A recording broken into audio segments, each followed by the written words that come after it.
એક એક્સક્લુઝિવ માહિતી માત્ર ને માત્ર મંતવ્ય ન્યૂઝ ચેનલ પાસે છે, જે અનુસાર જો વાત કરવામાં આવે તો લોકસભાની ચૂંટણી માટે ભાજપની કવાયત છે તે અત્યારે હાથ ધરવામાં આવી છે। મહત્વપૂર્ણ છે કે ગુજરાતમાં ચૂંટણી છે તે એપ્રિલના અંતમાં આવે તેવી પૂરેપૂરી શક્યતા વ્યક્ત કરવામાં આવે છે। ત્યારે આ મહત્વપૂર્ણ સમાચાર, એપ્રિલના પ્રથમ સપ્તાહમાં ઉમેદવારોની યાદી જાહેર થાય તેવી પૂરેપૂરી શક્યતા છે। જે પ્રમાણે સમાચાર પ્રાપ્ત થઈ રહ્યા છે, મંતવ્ય ન્યૂઝ પાસે આ એક્સક્લુઝિવ માહિતી કે જેની જો વાત કરવામાં આવે તો કુલ મળીને જે 26 જેટલા સાંસદો છે ગુજરાતમાં, તેમાંથી ભારતીય જનતા પાર્ટી છે તેના અડધો ડઝન જેટલા સાંસદોને પડતા મૂકે તેવી પૂરેપૂરી સંભાવના છે। એટલે કે કહી શકાય કે 50% સાંસદો ઉપર નો રિપીટ થિયરી લાગુ કરવામાં આવશે।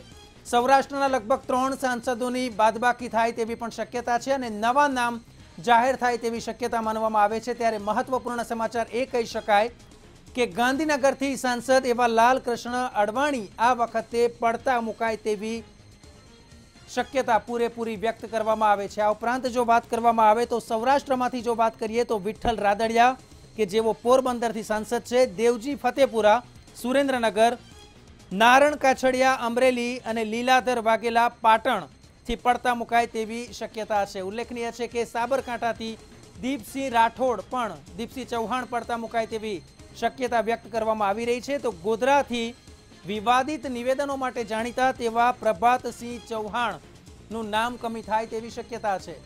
બનાસકાંઠાથી હરિભાઈ ચૌધરીનું નામ કપાય તેવી પણ એક શક્યતા વ્યક્ત કરવામાં આવી રહી છે। એટલે કહી શકાય કે જે 26 સીટો છે એમાંથી 12 થી 14 સીટો એવી છે કે જ્યાં નો રિપીટ થિયરી અમલમાં આવી શકે છે। એટલે કહી શકાય કે 12 થી 14 નવા ચહેરા આવી શકે છે અને આ બાબત ક્યાંક એ પણ બતાવે છે કે જે નેતાઓએ કામ નથી કર્યા તેમને લઈને જો વાત કરવામાં આવે તો મહત્વપૂર્ણ છે કે જે લોકોએ કામ નથી કર્યા અથવા તો જનતા સમક્ષ નથી ગયા તેમના નામ કપાય તેવી પૂરેપૂરી શક્યતા છે। તો આ જ મુદ્દે ન્યૂઝરૂમથી લાઈવ જોડાયા છે અમારા સંવાદદાતા રીમા દોશી। રીમા, મહત્વપૂર્ણ છે કે હવે એ ઘડીઓ આવી રહી છે કે ટૂંક સમયમાં એલાન થઈ શકે સંસદમાં લોકસભાની ચૂંટણી માટે, અને ત્યારે જો વાત કરવામાં આવે ગુજરાતની સ્થિતિની તો ભારતીય જનતા પાર્ટીના 12 થી 14 નામ જે અત્યારે સાંસદ છે તે પડતા મુકાય તેવી પણ શક્યતા છે। શું કહેશો? જી નેહલ, ખાસ કરીને જે કહી શકાય કે મહત્વપૂર્ણ બાબત છે કે જ્યારે લોકસભાની ચૂંટણી જે છે તે એકાદ મહિનાની અંદર જ જાહેર થઈ જશે। એપ્રિલના અંત સુધીમાં ગુજરાતમાં જ્યારે ચૂંટણીની તારીખો પણ જાહેર થાય તેવી શક્યતાઓ છે। ત્યારે બીજી મહત્વની બાબત એ છે કે જે રીતે મધ્યપ્રદેશ, ઉત્તર પ્રદેશ અને બિહારમાં જે રીતે વિપક્ષ મજબૂત બની રહ્યું છે, ત્યારે ગુજરાતમાં જે કહી શકાય કે ભાજપ કોઈ ચાન્સ નથી લેવા માંગતી। કહી શકાય કે જે ભાજપનો ગઢ જે છે તે ગુજરાતમાં છે, 26 સીટો છે। જો તેમાંની એક પણ સીટો જો ભાજપ ગુમાવે તો તેનો સીધી અસર ભારતીય જનતા પાર્ટીની શાખ પર પડે। અમિત શાહ ભાજપના છે, નરેન્દ્ર મોદી પણ જે કહી શકાય કે અમિત શાહ અને નરેન્દ્ર મોદી બંને જ્યારે ગુજરાતના છે ત્યારે ગુજરાતની 26 જે સીટો જે છે તેને બચાવવા ભાજપે અત્યારથી જ કવાયત હાથ ધરી દીધી છે। અનેક એવા સાંસદો છે કે ડઝન બંધ સાંસદો કહી શકાય કે જેને લઈને ભાજપ નો રિપીટ થિયરી પણ અપનાવી રહ્યું છે। કયા કયા સાંસદો હશે કે જેને ભારતીય જનતા પાર્ટી ટિકિટ નહીં આપે તે જ અંગે આપણે વાત કરીશું અમારા એડિટર ઇન ચીફ મિસ્ટર દીપક રાજાણી સાથે। સર, સૌપ્રથમ તો આપણે જાણીશું કે કયા કયા એવા સાંસદો હશે કે જેને ભારતીય જનતા પાર્ટી આ વખતે ટિકિટ નહીં આપે। રીમા, હું એક પહેલાં તો ન્યૂઝ કરેક્ટ કરી દઉં કે ચૂંટણીનું જે એલાન છે એ માર્ચમાં થશે અને એપ્રિલના અંતમાં ચૂંટણી યોજાશે।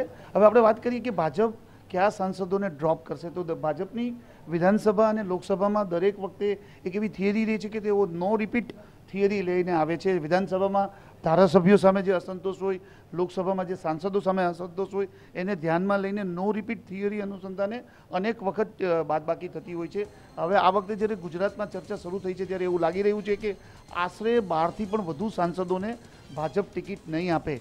જોકે આ માત્ર ચર્ચા છે, અંદરખાને ચાલી રહેલી વાત છે, હજુ સુધી સત્તાવાર જાહેરાત નથી થઈ, પરંતુ જે પ્રમાણે ગાંધીનગરમાં, દિલ્હીમાં અને ગુજરાતના જિલ્લાઓમાં જે ચર્ચા ચાલી રહી છે એ મુજબ આ વખતે લોકસભાની ચૂંટણીમાં ભાજપ એકાદ ડઝન સાંસદોને ટિકિટ નહીં આપે। આપણે જો ચર્ચા કરીએ કે કોની બાદબાકી થશે તો સૌપ્રથમ ભાજપના રાષ્ટ્રીય નેતા, દિગ્ગજ નેતા, એક સમયના વડાપ્રધાનના દાવેદાર એવા લાલકૃષ્ણ અડવાણી ગાંધીનગરથી અત્યાર સુધી ચૂંટણી જીતતા આવ્યા છે, પરંતુ તેમની જે ઉંમર છે અને તેઓ ધીમે ધીમે જે રાજકારણમાંથી નીકળી રહ્યા છે તે જોતા લાલકૃષ્ણ અડવાણીને ટિકિટ નહીં આપવામાં આવે, અથવા તો લાલકૃષ્ણ અડવાણીએ સામેથી જ જાહેર કરી દીધું છે કે તેઓ હવે ચૂંટણીના રાજકારણમાં નહીં રહે। લાલકૃષ્ણ અડવાણીને ટિકિટ નહીં મળે, કદાચ એવું પણ માનવામાં આવે કે લાલકૃષ્ણ અડવાણીના અનુગામી તરીકે અથવા તો એમના ઉમેદવાર તરીકે ગાંધીનગર સીટના પ્રતિભા અડવાણીને લાવવામાં આવે. હવે જ્યારે બાકીના સાંસદોની જો આપણે ચર્ચા કરીએ તો સૌપ્રથમ નજર આપણે સૌરાષ્ટ્ર તરફ કરીએ તો સૌરાષ્ટ્રમાં ઓછામાં ઓછા 3 સાંસદોની ટિકિટ ન મળે એવી ચર્ચા છે, જેમાં પોરબંદરથી વિઠ્ઠલભાઈ રાદડિયાની જે નાતંદુરસ્ત તબિયત ચાલી રહી છે એના હિસાબે તેમની જગ્યાએ કોઈ બીજા ઉમેદવારને રાખવામાં આવશે. એક ચર્ચા એવી પણ છે કે સુરેન્દ્રનગરમાં દેવજીભાઈ ફતેપરાના પરફોર્મન્સને લઈને કોઈને કોઈ સવાલ છે. જો કે સુરેન્દ્રનગર છે એ કોળી સમાજનો બહુ મોટો ગઢ છે, એટલે દેવજીભાઈ ફતેપરાને જો હટાવવામાં આવે તો એમની જગ્યાએ કોણ, એની પણ ચર્ચા ચાલી રહી છે. એવી જ વાત અમરેલી લોકસભા સીટની પણ ચાલી રહી છે કે ત્યાં નારણભાઈ કાછડિયાને કદાચ ટિકિટ ન આપવામાં આવે. એનું કારણ એવું આપવામાં આવી રહ્યું છે કે ગત વિધાનસભાની ચૂંટણીમાં કોંગ્રેસે 5 સીટ જીતી હતી અમરેલી જિલ્લામાં, એના હિસાબે તેમને અમરેલીમાં ટિકિટ ન આપવામાં આવે. આ સિવાયની જો વાત કરીએ તો સાઉથ ગુજરાતની પણ કેટલીક સીટો છે જેમની પણ જો વાત કરવામાં આવે તો તેના પણ સાંસદોનો ક્યાંક નોન પરફોર્મન્સ, ક્યાંક વિવાદિત નિવેદનો પણ એવા જે છે તે પણ સામે આવ્યા છે. તેને લઈને ખાસ કયા સાંસદ હશે જે સાઉથ ગુજરાતથી હશે કે જેમને ટિકિટ નહીં મળે? રીમા, જે આપણે વાત કરીએ સૌરાષ્ટ્રની ગાંધીનગરની, હવે આપણે અમદાવાદ તરફ આવીએ તો સૌની નજર અમદાવાદ પૂર્વ એટલે કે ફિલ્મ અભિનેતા પરેશ રાવલની સીટ ઉપર જાય છે. પરેશ રાવલનું નામ પણ ગયા વખતની ચૂંટણીમાં એકદમ અણધાર્યું નામ હતું. હરીન પાઠકની જગ્યાએ તેમને લડાવવામાં આવ્યા હતા અને સંસદમાં મોકલવામાં આવ્યા હતા. પરંતુ અમદાવાદ પૂર્વના લોકોનું કહેવું એવું છે કે અમદાવાદ પૂર્વના લોકોને એની સામે ફરિયાદ છે, એમણે અમદાવાદ પૂર્વ તરફ ધ્યાન આપ્યું નથી અને દરેક ફિલ્મ અભિનેતામાં આ જ પ્રશ્ન સર્જાય છે. અમિતાભ બચ્ચન હોય, ગોવિંદા હોય કે અન્ય ફિલ્મ અભિનેતા જ્યારે ચૂંટણી લડીને સંસદમાં કે વિધાનસભામાં ગયા છે ત્યારે ત્યાંના સ્થાનિક લોકોએ તેમની સામે સવાલો ઉઠાવ્યા છે. એ જ પ્રકારના સવાલો પરેશ રાવલ સામે ઉઠી રહ્યા છે. એટલે પરેશ રાવલની પણ બાદબાકી થાય તેવી પૂરી સંભાવના છે. ગાંધીનગરની આપણે વાત કરી કદાચ લાલકૃષ્ણ અડવાણીને ટિકિટ નહીં જ આપવામાં આવે કારણ કે તેમની ઉંમરને ધ્યાનમાં લઈને. ખાસ કરીને બનાસકાંઠાની વાત કરીએ તો બનાસકાંઠામાં હરિભાઈ ચૌધરીનું પણ પત્તું કપાય એવી શક્યતા છે. હરિભાઈ ચૌધરી સામે સીબીઆઈના સિનિયર ઓફિસરે આક્ષેપ કર્યો હતો અને એ આક્ષેપના ધ્યાનમાં લઈને જ કદાચ ભાજપ હાઈકમાન્ડ વિચારતું હોય. એવી જ વાત ગોધરામાં પ્રભાતસિંહ ચૌહાણને લઈને છે, કારણ કે પ્રભાતસિંહ ચૌહાણે વિધાનસભાની ચૂંટણી દરમિયાન જે પ્રકારની આક્ષેપબાજી કરી હતી, જે પ્રકારનું બંડ પોકાર્યું હતું, તેને ધ્યાનમાં લઈને કદાચ પ્રભાતસિંહ ચૌહાણને ટિકિટ ન આપવામાં આવે એવી જ કંઈક પરિસ્થિતિ ભરૂચમાં છે. મનસુખ વસાવા કાયમને કાયમ દરેક વખતે વિવાદાસ્પદ નિવેદન કરીને જાણીતા છે. સરકાર સામે ક્યારેક ઇનડાયરેક્ટ વેમાં એમણે નિવેદન કર્યું છે. તે જોતાં મનસુખ વસાવાને પણ કદાચ ટિકિટ ન મળે તેવી શક્યતા છે. એવી જ વાત બોમ્બે અને ગુજરાતની વચ્ચે આવેલા વલસાડ જિલ્લામાં કે ડૉક્ટર કેસી પટેલને રિપીટ ન કરવામાં આવે એવી વાત છે. ભાજપ દરેક વખતે વિધાનસભા, લોકસભા, કોર્પોરેશન કે કોઈ પણ ચૂંટણી હોય એમાં નો રિપીટ થિયરી લાગુ કરે જ છે અને ઘણા બધા લોકોને ટિકિટ નથી આપતું.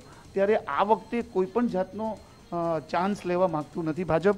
ખાસ કરીને ગત વિધાનસભાની ચૂંટણીમાં કોંગ્રેસે જે પરફોર્મન્સ કર્યું છે એ મુદ્દાને પણ ધ્યાનમાં લઈને આ વખતે સ્થાનિક સાંસદો સામે જે વિરોધ હોય એના હિસાબે સીટ ગુમાવી ન પડે એ પ્રકારની રણનીતિ ભાજપ અખત્યાર કરી રહ્યું છે. સૌથી મહત્વની બીજી પણ એક બાબત આવી રહી છે કે જ્યારે પોરબંદરની વાત કરીએ તો વિઠ્ઠલ રાદડિયા જે છે તે પણ હોસ્પિટલાઇઝ છે. સાથે સાથે જો પ્રભાતસિંહની પણ વાત કરીએ તો પણ ત્યાં ક્યાંક જે કહી શકાય કે વિવાદિત નિવેદન, સાસુ વહુનો જે ઝઘડો હતો તે પણ સામે આવ્યો હતો.